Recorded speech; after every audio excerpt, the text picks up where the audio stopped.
What's going on? KAG here, and today we're going to be talking about a lot of the topics that have been coming up from a lot of people that are a little concerned with the Nintendo Switch, as well as some fanboys that are out there that, have like a real gripe with the Nintendo Switch and everything Nintendo is doing with it. So without any further ado, let's go ahead and let's hop into this video. Now, first up, a lot of people are saying, what makes this a powerful console and what makes it not just a handheld that you can dock to your TV?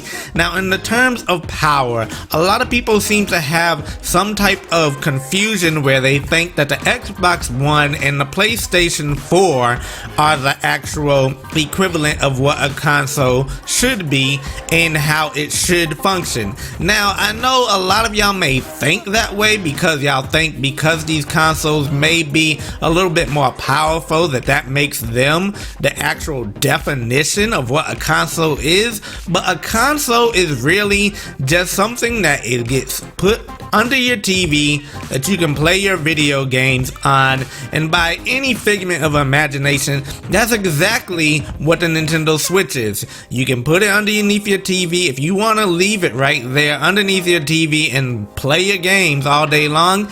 You can do that without any issues. You can have a Pro Controller or you can use the Joy-Cons, whichever way you wanted to use them.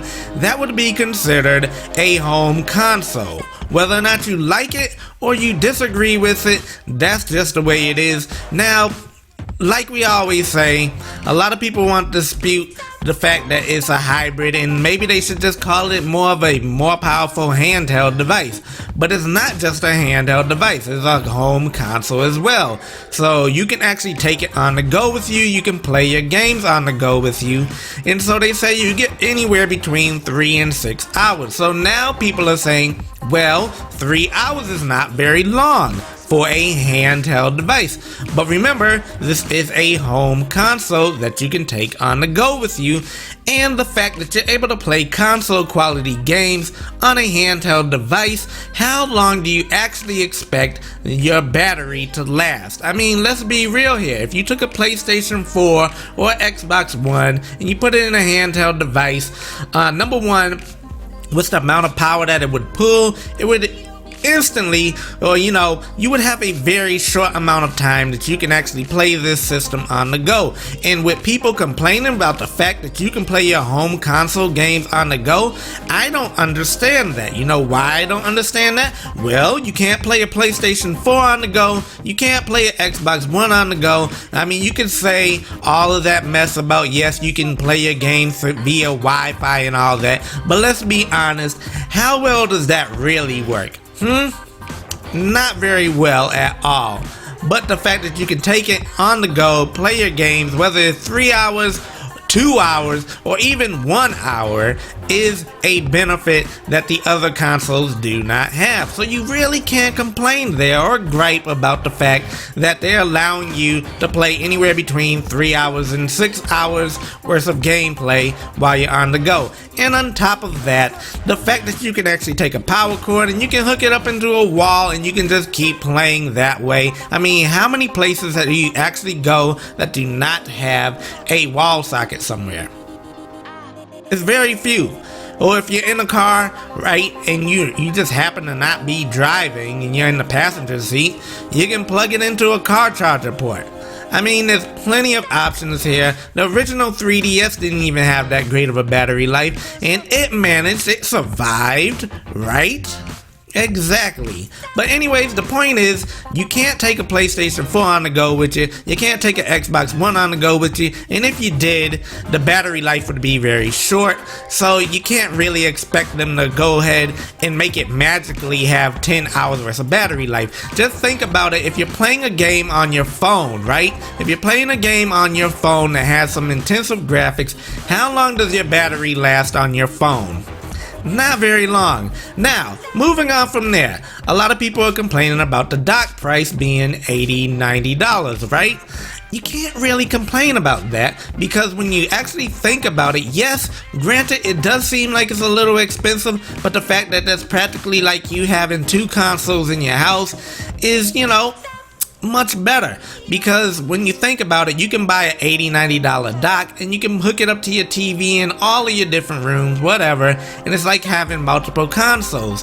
Whereas if you were to try to do that with a PlayStation 4 or Xbox One, you would literally have to buy a new PlayStation or Xbox for every room. Whereas you could just set the dock in your different rooms in your house and you can just dock it, and that would technically count as like almost having another console, right? So you can take it and you can easily move it from one room to the next. If you don't want to play on your living room, you can play in your bedroom. All you gotta do is pick the little controller tablet up and dock it in your other dock in your other room, and there you go, you have another console. But try to do that on a PlayStation and you're looking at probably around $250 to $300 to have another PlayStation inside of that other room. And on top of that, you're gonna have to have all your games downloaded to that PlayStation as well, unless you have bought all your games on disc. In that case, you're gonna have to download and install them on each dock, or should I say each PlayStation in each individual room. So you can't really complain here and there. And this whole issue about power, let's go ahead and let's rewind this.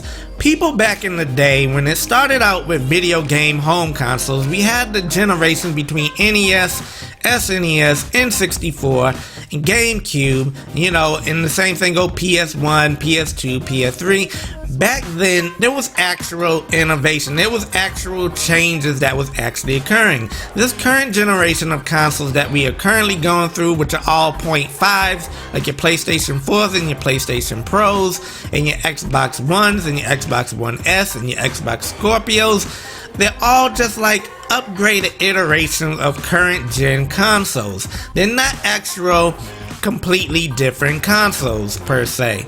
So you can't really say that systems are really evolving as much anymore, and this whole gripe about trying to reach the status of 4K graphics when they haven't even mastered 1080p is kind of crazy to me.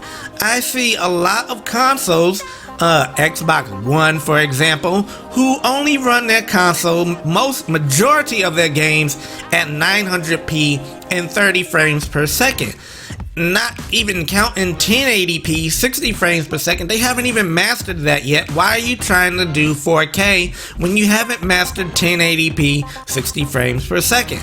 It doesn't make sense. So a matter of all this power talk, it doesn't really make sense unless you're a PC gamer. And if you're a PC gamer, then you automatically, that pretty much if you want to be about the graphics, if you want a graphic powerhouse, then you might as well own a PC, not a console or anything like that, because consoles, yes, they can be somewhat powerful, but they'll never really be on the scale of a PC, and PC will always have a step above them.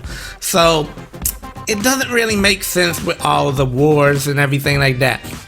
Now, talking about third-party support, if Nintendo wants third-party support on their systems, they can technically have it if you pay for it. If you take a look at the whole statement put out by the Borderlands, director or whatever, he was pretty much saying that Nintendo really didn't pay to get that new Borderlands put on their console. They have their money better spent elsewhere.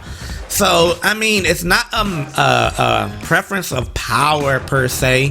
PlayStation, Xbox One, yes, they have more power than the Switch, but that does not actually mean that their games cannot go on the Switch as well. It's just a matter of the actual base that is there, how many people own the system, because if you take a look at what they did with the Wii and the PlayStation 3 and the Xbox 360, the Wii was significantly underpowered, but yet and still, it still got games like COD, it still got games like Battlefield. It still got these games. Granted, they did not look as well as the other ones, but then again, were the devs really actually putting in the work on those systems? Not really. Now, Watch Dogs, on the other hand, they did do a very good job there. It still wasn't quite as on par with the other systems, but it still was capable of playing that game. So it's not really necessarily an issue with the power per se. It's a matter of whether or not devs want to take the time to put these consoles on there, and if the base is there that is going to buy these games from these developers. And the problem really is the fact that Nintendo, they make games, and on top of that, they make games well. They do a very good job at making games. If you take a look at Xbox and their first party lineup, and then you take a look at PlayStation and their first party lineup is very weak, whereas Nintendo has a very powerful first party lineup. So they're usually competing with Nintendo's first party IPs, and that's where the problem really lies. It has nothing to do with the fact that Nintendo users do not buy third-party games. It's the fact that generally, if a first-party game that is put out by Nintendo is out around the same time as a third-party title, it generally gets overshadowed by whatever Nintendo is putting out. For example, like Legend of Zelda Breath of the Wild.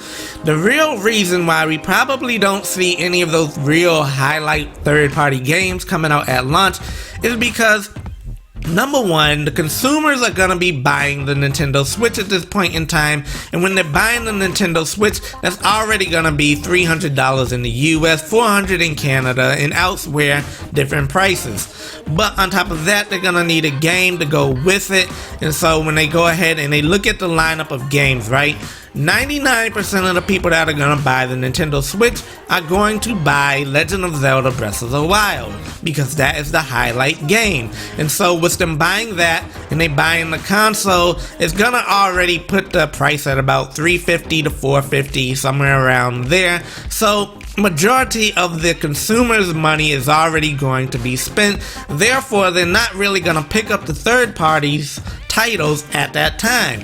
Now, if we push them out, let's say a month or two, then they won't be a first party major game like Legend of Zelda Breath of the Wild there that has just released, and they'll be able to say, okay, well, I want to pick up this game by Activision, or I want to pick up this game by Blizzard, because now I have some spare money to buy these games. And I think that's really what's actually going on with this whole lineup of games. Now, you do see like a lot of indie titles that are on there, but majority of those titles are digital, so it's not really going to kill the developer to put it on the system at the time of Zelda Breath of the Wild being there.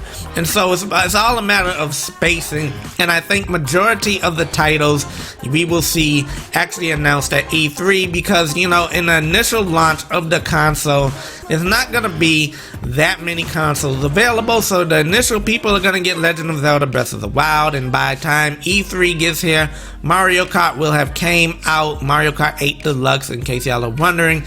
That will have came out, and then the main third-party titles will get announced at, E3. And that will make a lot more sense for third-party developers, because there won't be as many games that are hindering the actual console purchases, because people will have already bought their consoles, and they will have already bought the Nintendo first-party IPs, and there will be plenty of space for them to be looking for other games to play, in which that would be the time that I would actually release a third-party title, because there won't be a major Nintendo title that is coming out at the time. So, it's all a matter of timing and everything like that. So, let me know what y'all think about all this down there in the comment section. If you think I'm on to something, be sure to click that like button. And as always, I'm going to be starting some live streams on this channel, and I just figured I'd let y'all know in this video. But anyways, I'm out of here. Peace.